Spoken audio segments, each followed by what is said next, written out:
رحمتوں کا مہینہ، عظمتوں کا سفینہ، زندگی کا قرینہ، روح مکہ مدینہ، آدمی کو بناتا ہے یہ انسان۔ الحمدللہ رب العالمین والعاقبۃ للمتقین والصلاۃ والسلام علی رسولہ النبی الکریم، اما بعد۔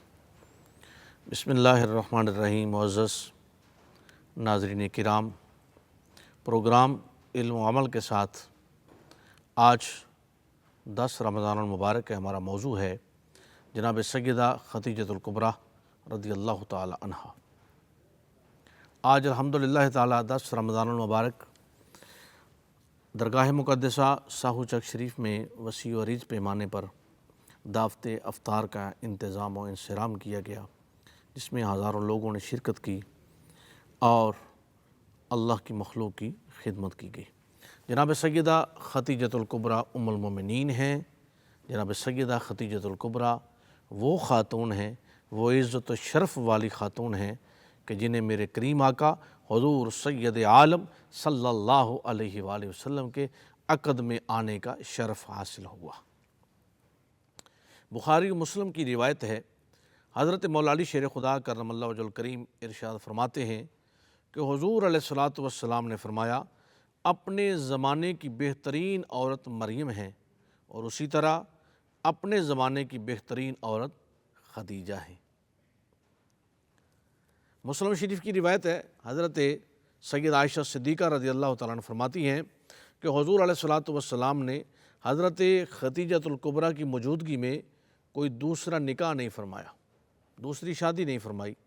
یہاں تک کہ حضرت خدیجۃ الکبریٰ کا انتقال ہو گیا۔ اور مسلم شریف کی ہی روایت ہے، حضرت ام المومنین جناب سیدہ طیبہ طاہرہ عابدہ زاہدہ عالمہ فقیہہ محدثہ صدیق باپ کی صدیقہ بیٹی حضرت عائشہ صدیقہ رضی اللہ تعالیٰ عنہا ہی روایت فرماتی ہیں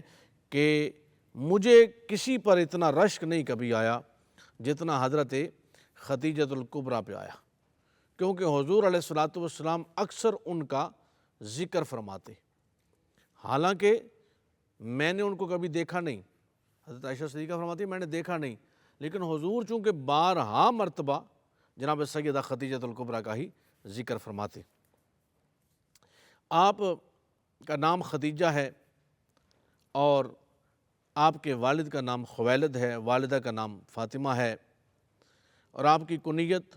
جو ام القاسم ہے، اور آپ کے القاب میں کبریٰ، طاہرہ اور سیدۃ القریش ہے۔ آپ مکہ المکرمہ میں حضور علیہ الصلوۃ والسلام کے ساتھ آپ کا نکاح ہوا، اس وقت آپ کی عمر پاک 40 برس تھی اور حضور سید عالم صلی اللہ علیہ وسلم کی عمر مبارک 25 برس تھی۔ ناظرین کرام، حضرت جناب سیدہ خدیجۃ الکبریٰ رضی اللہ تعالیٰ عنہ مکہ المکرمہ کی بہت اچھی تاجرہ خاتون تھیں، اور حضور علیہ الصلوۃ والسلام کے ساتھ جب نکاح ہوا تو آپ نے حضور علیہ الصلوۃ والسلام کی محبت، حضور کی الفت، حضور کی قربت میں اللہ کے پیارے حبیب کے نام پر، اللہ کے نام پر، اللہ کے حبیب کی رضا جوئی کے لیے اپنا سارا مال آپ کے قدموں پر نچھاور فرما دیا۔ حضور علیہ الصلوۃ والسلام کو آپ کے ساتھ اتنی محبت تھی کہ ام المومنین حضرت عائشہ صدیقہ رضی اللہ تعالیٰ عنہ عرض کر، ایک دفعہ کی بات ہے، کچھ بات ہوئی تو حضور علیہ الصلوۃ والسلام نے پھر جناب سیدہ خدیجۃ الکبریٰ رضی اللہ تعالیٰ عنہا کا ذکر فرمایا تو حضرت عائشہ صدیقہ عرض کرتی، یا رسول اللہ، وہ بڑھیا خاتون جس کی عمر بھی کافی ہو چکی تھی، اور آج تو آپ کے پاس جو ہیں وہ جو ازواج ہیں وہ حسن میں بھی زیادہ ہیں اور جوان عمر کی ہیں، تو حضور علیہ الصلوۃ والسلام نے فرمایا، عائشہ، خدیجہ کے معاملے میں مجھے تکلیف مت دینا۔ وہ خدیجۃ الکبریٰ کہ جب لوگوں نے میرا انکار کیا تو اس نے میرا اقرار کیا، جب لوگوں نے مجھے تکلیفیں پہنچائیں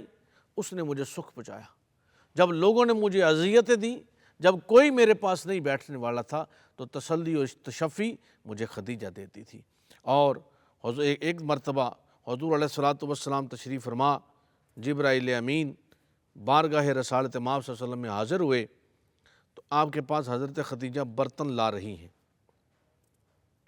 جس میں کھانا اور پانی ہے، جب وہ آ جائیں تو انہیں ان کے رب کا اور میرا سلام کہہ دیں۔ جبرائیل امین حاضر ہوئے، یا رسول اللہ جناب سیدہ خدیجۃ الکبریٰ برتن لے کے آ رہی ہیں، وہ کھانا لے کر آ رہی ہیں، جب آ جائیں نا تو ان کو میرا اور میرے رب کا سلام کہہ دیں۔ یعنی اللہ کی طرف سے جنہیں سلام آئے اسے خدیجۃ الکبریٰ کہا جاتا ہے۔ جو اپنا مال سارا دین متین کے لیے وقف کر دے اسے خدیجۃ الکبریٰ کہا جاتا ہے، اور جب اللہ کے پیارے حبیب کو تکلیف پہنچے تو وہ اس پر اللہ کے پیارے حبیب کو تسلی و تشفی دیں، اسے خدیجۃ الکبریٰ کہا جاتا ہے۔ اور جبرائیل امین نے، بخاری کی روایت ہے، عرض کی یا رسول اللہ یہ خوشخبری بھی سنا دیں کہ جنت میں ان کے لیے موتیوں کا ایک گھر بنا ہے جس میں کوئی شور نہیں ہوگا، کوئی تکلیف نہیں ہوگی۔ یہ بخاری شریف کی روایت ہے کہ یا رسول اللہ خدیجۃ الکبریٰ کے لیے جو انوار و تجلیات، جو انعامات اللہ رب العزت رکھے ان کو یہ بتا دیں۔ موتیوں کا ایک محل ہوگا جس میں کسی قسم کا شور نہیں ہوگا۔ یہاں تو انہوں نے آپ کے ساتھ بڑی تکلیفیں اٹھائی ہیں، لیکن وہاں ان کے لیے معاملہ کیا ہے کہ ان کو جو ہے وہ ملکہ بنا کے رکھا جائے گا، اور وہاں ان پر اللہ رب العزت کے انوار و تجلیات کی بارش رہے گی۔ اور فتاوی رضویہ شریف کی جلد 5 میں ہے کہ نماز سے محبت آپ نماز کی فرضیت سے پہلے بھی نماز ادا فرماتی تھی۔ وہ کیسی کہ جب حضور علیہ الصلوۃ والسلام نوافل ادا فرماتے نا اپنے گھر میں، تو حضرت جناب سیدہ خدیجۃ الکبریٰ بھی حضور کے ساتھ جو ہے اس محبت میں، اللہ کی عبادت میں رہتی۔ اور پھر حضرت جناب سیدہ خدیجۃ الکبریٰ رضی اللہ تعالیٰ عنہ جب اپنی سارا مال حضور کی بارگاہ میں ڈھیر کر دیا، ایک مرتبہ طبقات کبریٰ کی روایت ہے، جلد اول ہے کہ قحط سالی اور مویشیوں کے ہلاک ہونے کی وجہ سے حضرت حلیمہ سعدیہ تشریف لائیں تو آپ نے انہیں 40 بکریاں اور ایک اونٹ تحفہ پیش کر دیا۔ یعنی سخاوت کا یہ عالم ہے، آپ کے دل میں جو مال کی حیثیت نہیں تھی، آپ کے دل میں اللہ کی مخلوق کے لیے درد تھا، اور یہ بہت بڑی بات ہے۔ لوگوں کے لیے محبت اور لوگوں کے لیے درد اور لوگوں کے لیے اپنے مال کو نثار کر دینا، یہ جذبہ آپ کے دل میں کوٹ کوٹ کر بھرا ہوا تھا۔ عورتوں میں سب سے پہلے آپ اسلام لائیں، اور آپ کی حیات میں حضور علیہ الصلوۃ والسلام نے کسی سے نکاح نہ فرمایا، یہ بھی مسلم شریف کی روایت ہے۔ اور حضور علیہ الصلوۃ والسلام کی تمام اولاد پاک سوائے حضرت ابراہیم رضی اللہ تعالیٰ عنہ کے ساری اولاد جناب سیدہ خدیجۃ الکبریٰ کے بطن مبارک سے تولد ہوئی۔ اور حضور علیہ الصلوۃ والسلام بارہا مرتبہ یہ فرمایا کہ خدیجہ سے بڑھ کر مجھے کوئی ایسی ازواج میں سے اہلیہ نہیں ملی کہ جس پر اللہ رب العزت کا کرم، فضل اور شرف تو سب پہ ہے، لیکن خدیجہ میں یہ تاثیر تھی کہ وہ مجھے تسلی و تشفی اور میرے معاملات کو جو ہیں وہ دیکھتی۔ اس کی ایک وجہ تو یہ تھی کہ حضور علیہ الصلوۃ والسلام کے ساتھ شروع سے ان کی قربت تھی۔ حضور علیہ الصلوۃ والسلام کا پہلا نکاح تھا، اور پھر حضور علیہ الصلوۃ والسلام کے ساتھ وہ دور دیکھا انہوں نے، اتنا سخت اور مشکل کٹھن دور دیکھا، اور پھر وحی کا بھی ابتدائی دور انہوں نے دیکھا کہ جب حضور علیہ الصلوۃ والسلام تشریف لاتے ہیں، میرے اوپر کمبل اڑا دیجئے، اور اس وقت جناب سیدہ خدیجۃ الکبریٰ آپ کو تسلی و تشفی دیتی ہیں۔ یعنی آپ کے ساتھ آپ نے اپنا مال، اپنے تمام معاملات کو حضور علیہ الصلوۃ والسلام کے ساتھ ہی رکھا، اور پھر حضرت سیدہ خدیجۃ الکبریٰ رضی اللہ تعالی عنہ کو اللہ رب العزت نے یہ فضل اور شرف بھی عطا فرمایا کہ تمام ازواج میں سے پہلی زوجہ ہیں، اور حضور علیہ الصلوۃ والسلام کی اولاد پاک بھی حضرت جناب سیدہ خدیجۃ الکبریٰ سے ہیں۔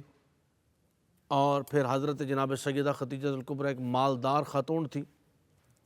حضور ان کا مال لے کر بھی تجارت کا تشریف لے جایا کرتے تھے مختلف جگہوں پر، اور پھر نکاح کے بعد